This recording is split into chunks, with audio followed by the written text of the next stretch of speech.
Começa agora um programa que traz tudo sobre o livro mais lido em todos os tempos. Apresentamos O Som do Livro.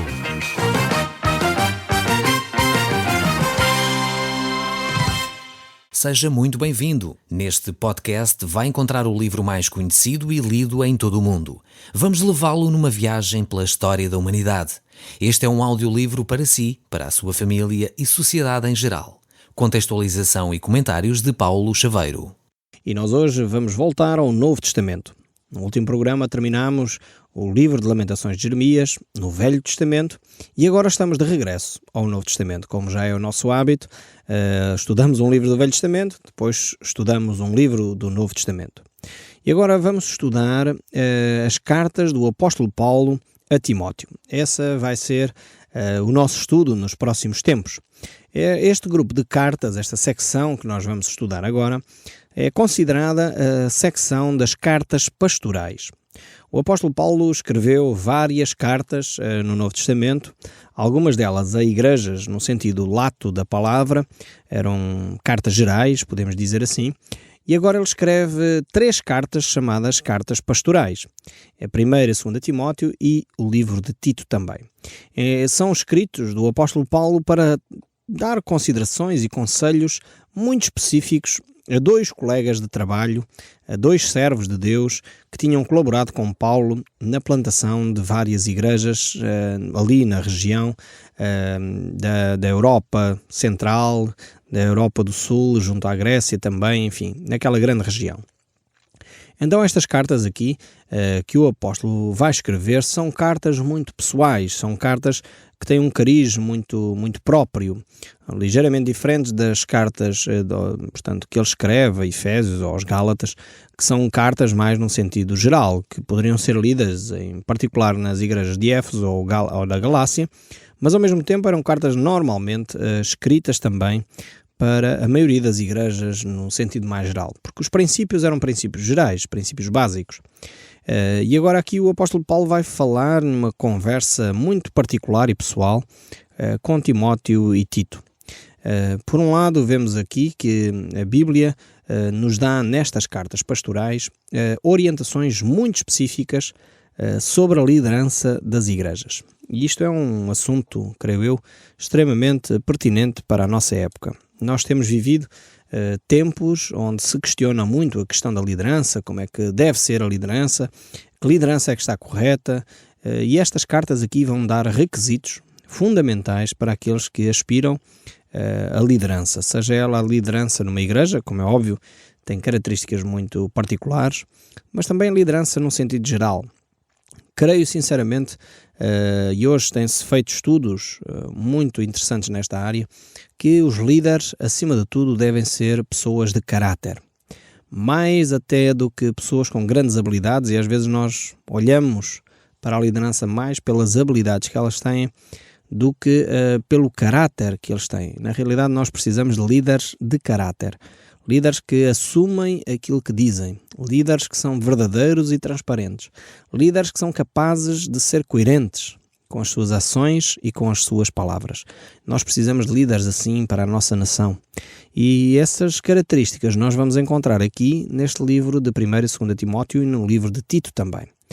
Nós poderíamos olhar para este livro aqui de Timóteo e analisá-lo desta forma.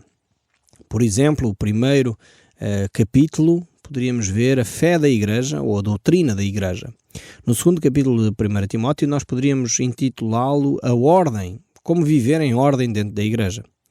Por outro lado, o capítulo 3, nós teríamos os líderes da igreja. O capítulo 4, a apostasia, que é o afastamento da fé. E o capítulo 5 e 6, nós víamos os deveres dos seus líderes. Então temos aqui características extremamente interessantes neste primeiro livro de Timóteo. Então, quando nós analisamos líderes religiosos, e todos nós temos essa responsabilidade de o fazer, os líderes não são imunes, não estão assim num pedestal intocáveis. Não, a Bíblia tem características muito concretas pelas quais os líderes devem ser analisados, avaliados e antes até de nomeados. Os líderes devem ser avaliados e passar por esse processo muito antes até de serem nomeados e consagrados ao ministério. Isto é vital para que depois não ouçamos às vezes notícias muito tristes de que fulano tal fez isto ou aquilo que desagrada e, enfim, não é de acordo com a função que a pessoa desempenha. Creio que se nós seguíssemos mais de perto os princípios que a Bíblia enumera para a liderança, provavelmente nós teríamos menos surpresas nesta área. É fundamental nós analisarmos as Escrituras mais uma vez e retirarmos delas os princípios vitais para a liderança espiritual de uma congregação, de uma igreja. Às vezes nós valorizamos excessivamente, enfim, os canudos, os diplomas, e esquecemos-nos que para um líder de uma igreja o vital, o fundamental é o caráter. Isto é a coisa mais importante e nós vamos ver exatamente isso. Vamos ver, e quando chegarmos lá aos capítulos que tratam deste assunto, vamos verificar que 90% das características que são apontadas pelo apóstolo Paulo para um líder, 90% tem a ver com caráter. 10% tem a ver com a formação, com a competência. Realmente é extremamente interessante. Eu acho que deveríamos voltar a adotar, aqueles que ainda não o fizeram, adotar de novo este modelo de escolha dos nossos líderes. Os líderes devem ser escolhidos não porque fizeram um curso bíblico, um seminário ou faculdade de teologia, mas porque têm um caráter exemplar. E isto é vital. Aliás, se nós lembrarmos bem os escândalos que têm ocorrido, e que alguns deles vêm a lume nas notícias, enfim, nos jornais, as razões são sempre de ordem de caráter. São porque um pastor ou um padre foi apanhado aqui ou ali a cometer determinados atos que não eram legítimos, não eram lícitos para a função de um sacerdote. Portanto, e por isso mesmo, o que está normalmente em causa é o caráter. E nós deveríamos dar, de facto, um grande ênfase a esse aspecto. Depois temos a segunda carta que o apóstolo Paulo escreve a Timóteo. E poderíamos também dividir da seguinte forma. O primeiro capítulo, as aflições. O segundo capítulo, as atividades da igreja. O terceiro e quarto capítulo sobre a apostasia. E depois entramos no livro de Tito. E o primeiro e segundo capítulo fala outra vez da ordem, da doutrina da igreja.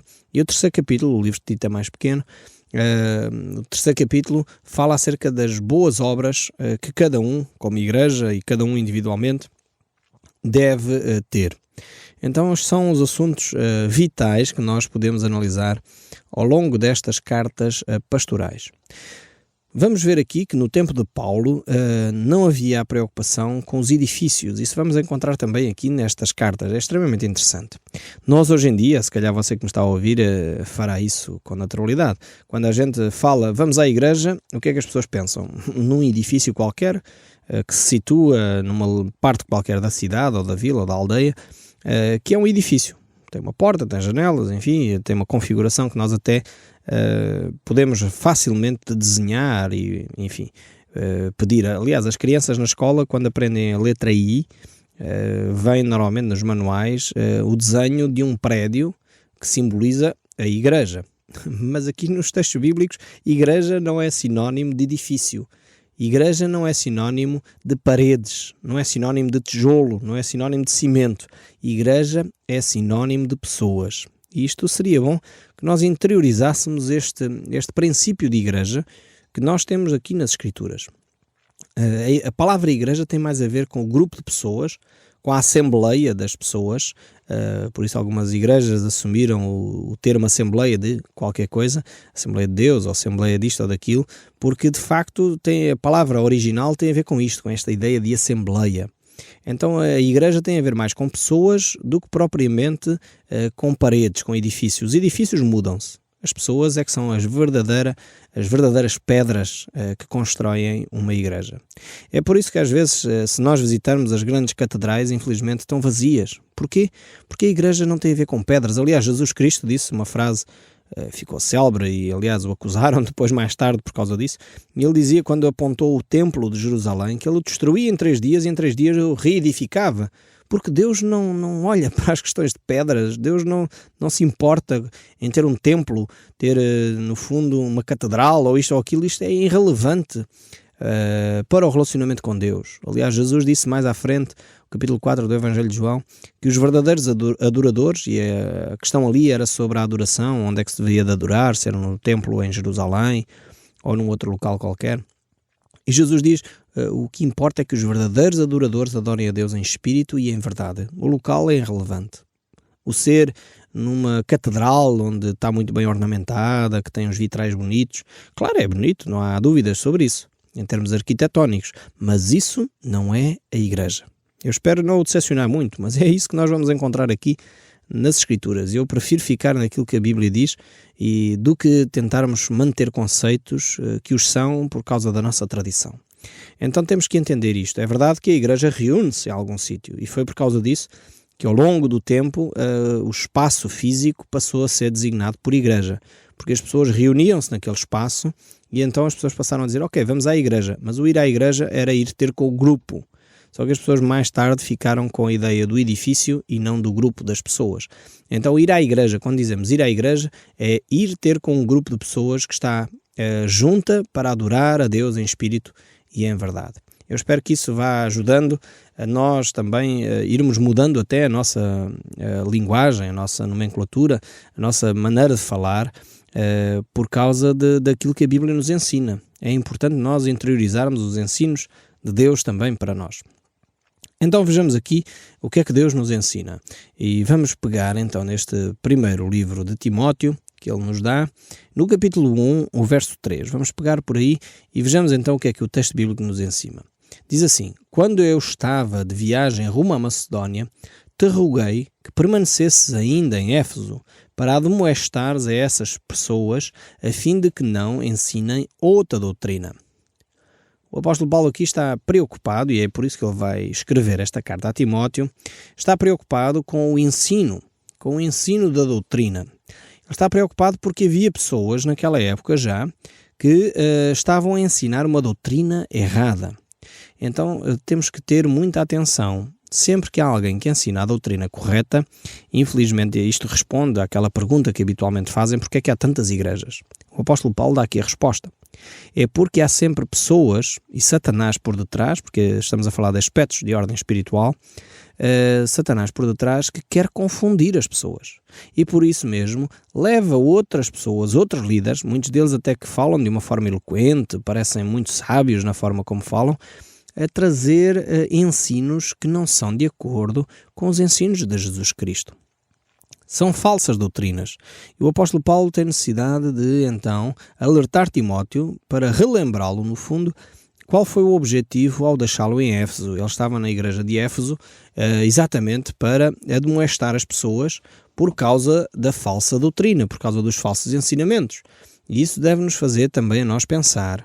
Ou seja, estamos agora praticamente a 20 séculos de distância e também ainda hoje se verifica exatamente isto. Há pessoas que até falam, e aqui, mais uma vez, não tem a ver com o título que está à frente do edifício onde nós nos reunimos. Há, por vezes, igrejas que têm à frente igreja cristã, igreja católica, igreja evangélica, outra enfim, outro nome qualquer, mas depois lá dentro há um ensino que não é em conformidade com as Escrituras. É por isso quando vários ouvintes me escrevem ao telefone a perguntar qual é a igreja correta, a igreja que eu devo frequentar, a igreja que eu devo seguir, a minha resposta tem sempre sido, e mantém-se, procurem uma igreja onde a Bíblia é ensinada corretamente. E como é que eu vou saber que a Bíblia é ensinada corretamente? Temos que fazer o trabalho de casa, não é? Temos que olhar para as Escrituras, temos que verificar se aquilo que está a ser ensinado é ou não em conformidade com as Escrituras.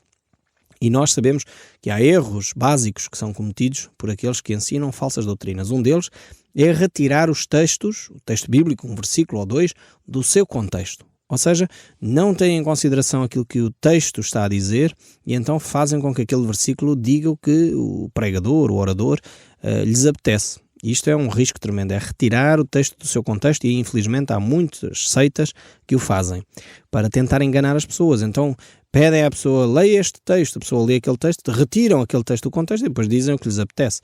E isto é perigosíssimo, nós temos que ter atenção àquilo que a Bíblia diz. E devemos sempre ler os versículos antes, os versículos depois. Isto é uma regra básica para entender um texto, não é? Porque senão corremos sérios riscos de fazer as Escrituras dizerem tudo e mais alguma coisa, retirando os textos do seu contexto.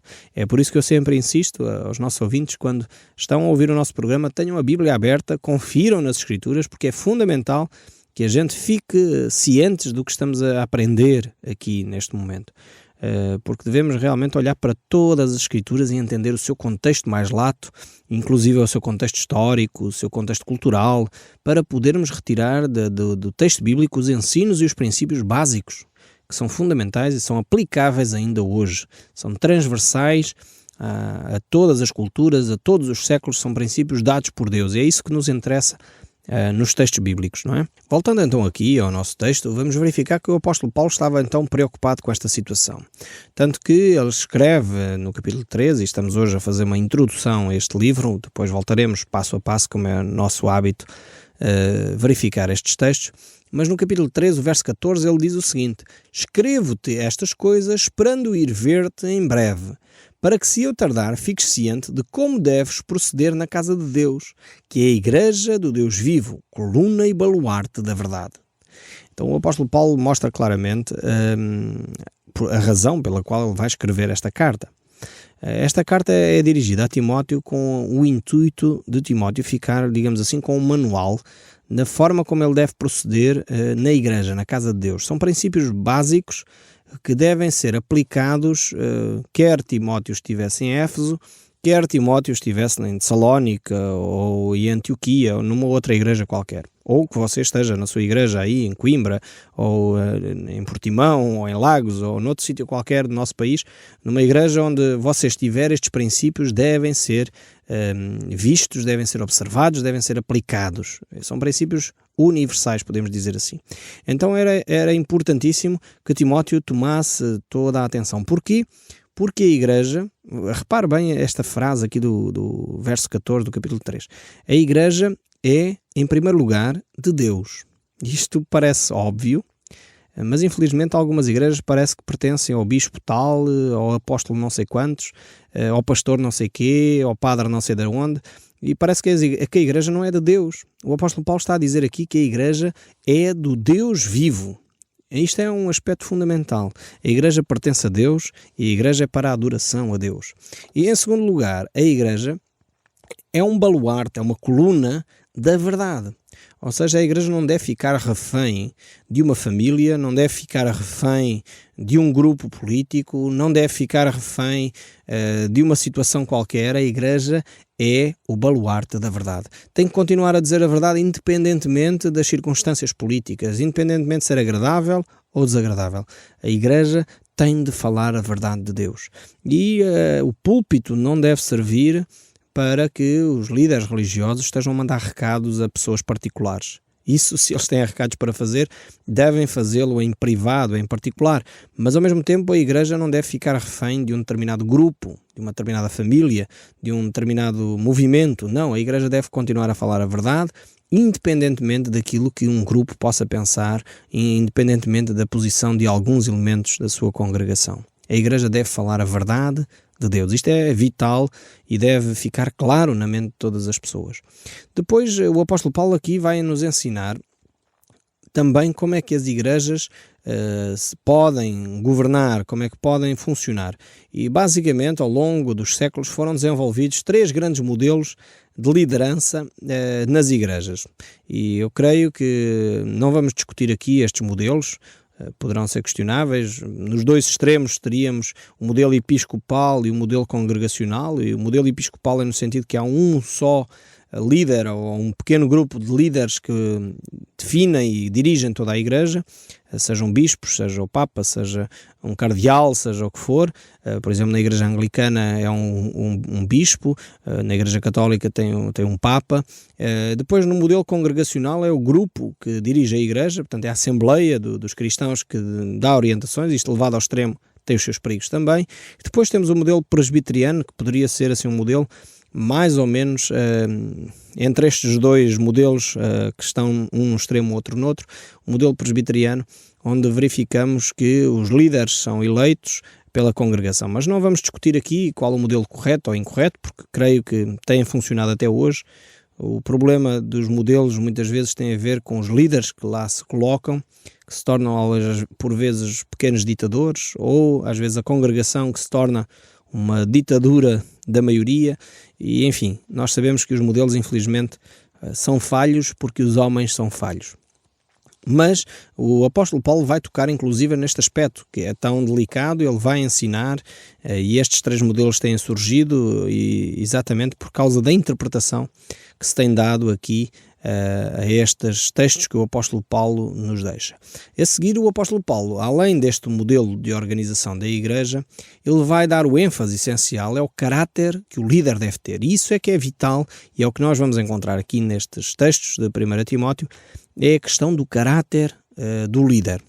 E isto nós não deveríamos de abrir mão. Mais importante do que como é que a igreja funciona, se o líder tiver um caráter de acordo com os princípios de Deus, então de facto as coisas normalmente vão funcionar bem. E o líder deve ser um homem de fé, deve ser um homem movido pelo amor e não deve então procurar os seus próprios interesses. Se ele não tiver estas 2 características principais, realmente ele não deve servir como líder. Se ele não é movido pela fé, se é movido pelo interesse pessoal, pelo dinheiro, pelo poder, enfim, podemos às vezes pôr as motivações que poderão estar por detrás de alguém que se quer tornar líder de uma comunidade. Se ele não for movido pela fé e não for movido pelo amor, realmente ele não é capacitado para servir a comunidade. Porque na realidade os líderes são colocados, de acordo com os princípios de Deus, como servos. Seguindo o modelo de Cristo, Cristo veio não para ser servido, mas para servir e dar a vida em resgate de muitos. Este era o lema da vida de Jesus Cristo e nós deveríamos seguir a vida de Jesus Cristo. Infelizmente hoje assistimos a muitos líderes que parece que são mais do que Jesus Cristo, enfim, estão em lugares tão destacados, tão intocáveis, que já não se permitem sequer passar por determinadas coisas, já não estão ao serviço da igreja nem do povo. E as Escrituras mostram claramente que os líderes estariam lá para servir a comunidade, para servir o próximo, para amar e demonstrar amor. E infelizmente, por vezes, líderes têm-se esquecido desta grande motivação, deste grande ênfase que deveria ser o seu ministério, seguindo o exemplo que Jesus Cristo nos deixou. Eu espero sinceramente que você fique entusiasmado por esta pequena introdução que nós fizemos ao livro de Timóteo, para que nos próximos programas nós possamos estudá-lo cuidadosamente. O Som do Livro, uma produção da Rádio Transmundial de Portugal.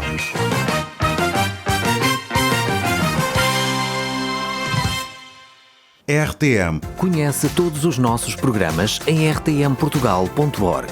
Uma produção da Rádio Transmundial de Portugal.